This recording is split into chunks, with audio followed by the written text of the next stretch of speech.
Assalamualaikum warahmatullahi wabarakatuh. Salam sejahtera buat kita semua. Jumpa lagi dengan podcast Nusa Podcast Indonesia di episode yang ketiga ini. Tentunya episode yang ketiga ini telah hadir tamu kita dari desainer, dari kreatif, Ibu Haida ya. Apa kabar Bu Haida? Baik, alhamdulillah. Sehat selalu ya. Iya, Bu Haida, kita tahu bicara tentang obrolan Danantara yang baru kemarin di-launching oleh Pak Presiden Republik Indonesia, Pak Prabowo Subianto, bahwa Danantara ini adalah masa depan untuk Indonesia. Tentunya bahwa ini adalah suatu amanah Presiden dan ini harus dijaga sama kita semuanya. Danantara ini adalah suatu konsolidasi BUMN yang mana 7 BUMN telah bergabung di Danantara ini, yaitu adalah Pertamina, PLN, Telkom, kemudian ID, kemudian ada Bambang Himbara juga bergabung di sini. Sehingga jumlah aset yang tergabung di Danantara ini kurang lebih 15.000 triliun. Banyak sekali kan Bu Ida ya dengan aset ini untuk dikelola, sehingga nanti diharapkan Danantara ini mempunyai profit, dividen, di mana dividen atau profit itu akan diinvestasikan lagi untuk ekonomi atau bisnis ke depan. Pada akhirnya bahwa ada cuan, ada profit, sehingga untuk bisa kemakmuran rakyat Indonesia. Nah, kita tahu banyak lapangan-lapangan pekerjaan yang harus disediakan oleh pemerintah, ya kan, sehingga teman-temannya Bu Ida dari kreatif desainer dan lain-lain tuh bisa ikut di dalam bisnis yang dilahirkan oleh Danantara ini. Oleh karenanya, kalau misalnya Danantara ini tumbuh dengan sangat baik, ya kan, pertumbuhan ekonomi juga akan semakin meningkat. Dari 4,5%, bisa 8%, bisa naik segala macam. Bu Ida, tahu nggak sih tentang Danantara ini apa gitu? Coba, apa sih Danantara ini Bu Ida? Iya, Danantara ini kan badan baru ya Pak ya, badan pengelolaan investasi. Yang dimana kan kita tahu model investasi ini kan berasal dari surplus pendapatan komoditas ekspor ya, seperti minyak dan gas, lalu aset-aset gitu. Sebagai pelaku usaha Pak, jujur alhamdulillah kita bahagia dengan ada Danantara ini. Dengan ada Danantara ini. Harapannya apa? Kita sebagai pelaku usaha selama ini memang agak bingung ya Pak. Mungkin usaha yang saya lakukan hari ini saya sebagai desainer. Desainer itu banyak sekali hambatannya. Harapannya dengan adanya Danantara ini, mereka bisa sebagai fasilitas yang memfasilitasin kita pelaku usaha Pak. Mungkin menyediakan pelatihan ya. Lalu yang paling penting adalah fasilitas terhadap permodalan mungkin? Iya, permodalan. Lalu fasilitas kepada kemitraan-kemitraan Pak. Gitu. Sulit sekali itu. Karena apa? Satu contoh nih Pak. Kita desainer ini misalnya diundang ke luar negeri. Dari KJRI atau KBRI di luar negeri. Ini baru terjadi. Dan saya terima kasih sekali nih Pak diundang di sini sehingga saya bisa menyuarakan sedikit gitu. Kita dapat undangan dari KJRI luar negeri dan di situ akan dihadiri oleh 15 negara bagian. Dan di sini yang kesusahannya itu adalah Pak modal. Sementara yang hari ini kita bawa adalah hasil karya anak bangsa. Yang misalnya seperti batik, tenun, songket, itu kan memang budaya Indonesia yang kita bawa ke sana. Lalu kita mengangkat produk-produk, ya kan? Kita mengangkat nama Indonesia ke luar negeri. Tapi sayangnya Pak, hari ini modal kita tuh kurang, sehingga setiap kita mau melakukan giat keluar itu kita harus door to door Pak. Untuk cari apa? Sponsorship. Tapi sponsorship itu pun selalu ada aja namanya, misalnya dari BUMN ya. Selalu mereka bilang, aduh kita belum bisa, dana belum ada, atau 50% dulu ya, setelah itu kita kasih lagi. Nah, namanya kita mau produksi Pak, kita butuh visa, kita butuh tiket ya, kita butuh juga model-model yang akan dibawa ke sana. Jadi harapannya memang Danantara ini bisa menjadi jembatan kami untuk lebih bisa berkarya Pak.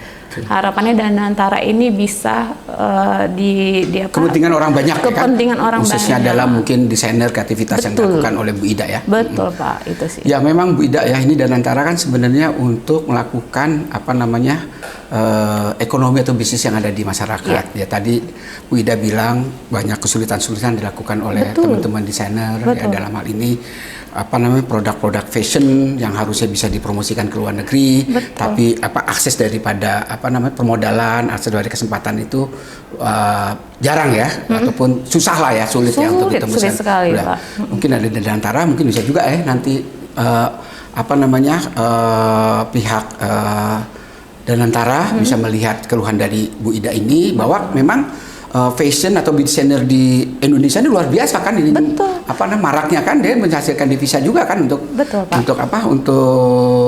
keuangan negara kita kan, sangat luar biasa. Mungkin kita tahu bahwa desain ataupun kreativitas itu bisa melakukan pemulihan ekonomi yang sangat pesat sekali dengan adanya media sosial di TikTok, di IG dan lain-lain, itu sangat luar biasa kan, menciptakan desain-desain baru, dia bisa mempromosikan hasil karya anak bangsa dan lain-lain. Ya, insya Allah mungkin Danantara ini bisa menjadi istilahnya Bu Ida ya, etalase lah ya kan, sehingga teman-teman desainer seperti Bu Ida ini diperhatikan juga dengan oleh Danantara ini.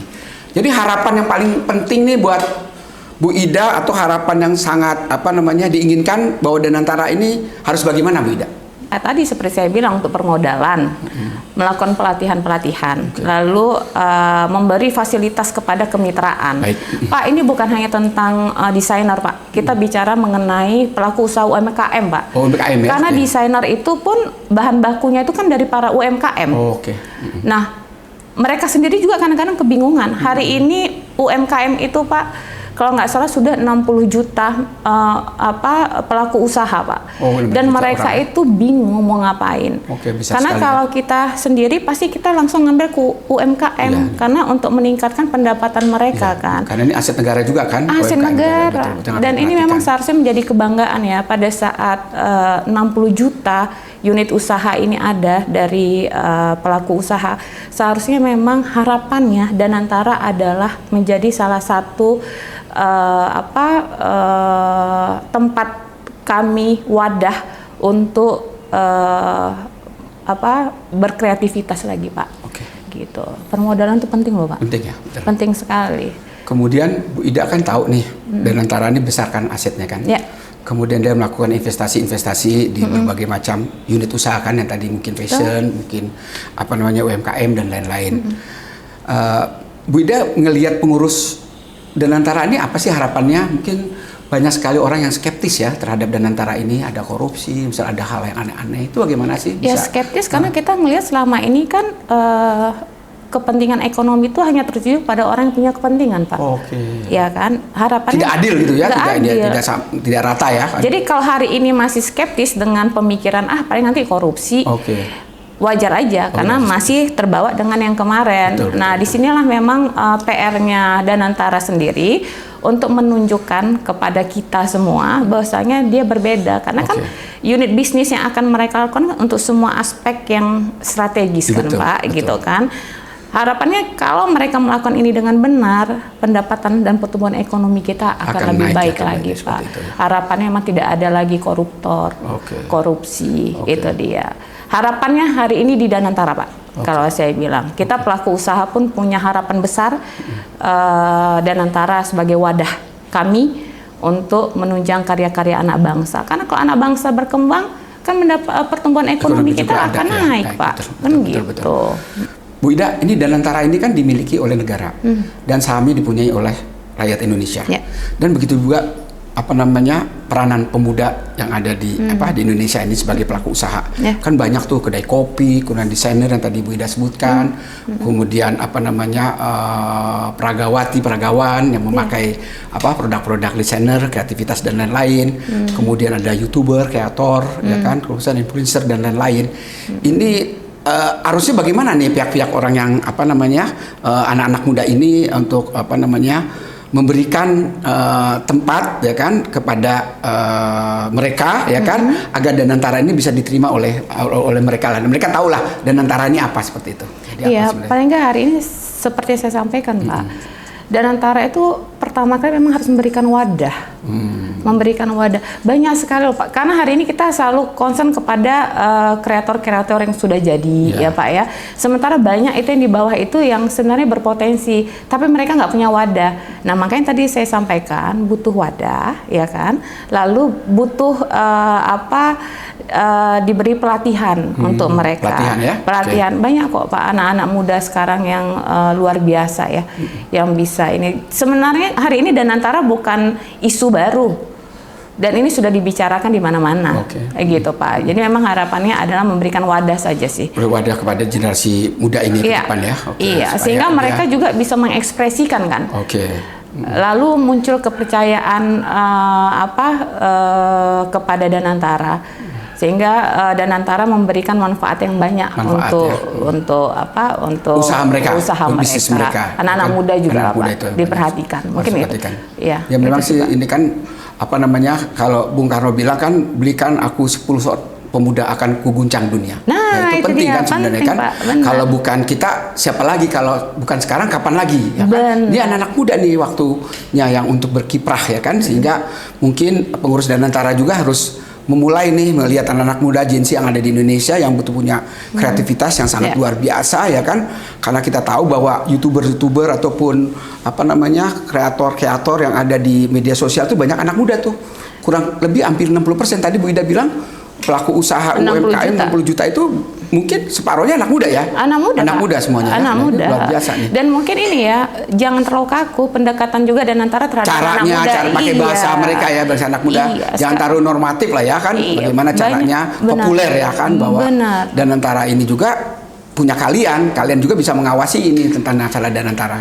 Mungkin cara penyampaiannya adalah dengan media sosial hari ini Pak. Kita punya TikTok, kita punya IG. Paling tidak Danantara ya biar tidak terlalu kaku ya, mereka memberi mensosialisasikan melalui TikTok, melalui kayak semacam Nusa Podcast untuk Indonesia ini ya kan. Ini luar biasa sih Pak. Ini luar biasa. Mudah-mudahan apa sih sebenarnya Danantara ini kan sesuatu yang sangat penting ya kan. Kok sesuatu yang sangat penting masyarakat nggak tahu gitu kan. Ini salah siapa gitu kan. Jadi Danantara itu harus sosialisasikan melalui media sosial ya. Benar, karena memang knowledge orang kan nggak sama semua ya Pak ya. Sehingga butuh memang campaign mengenai Danantara ya kan. Danantara itu dia apa Pak. Itu Danantara sehingga orang mengerti Danantara ini adalah sesuatu yang masa depan Indonesia ya, karena begitu banyak aset negara yang dimiliki oleh Danantara, sehingga memang aset ini untuk digunakan untuk kemampuan rakyat Indonesia.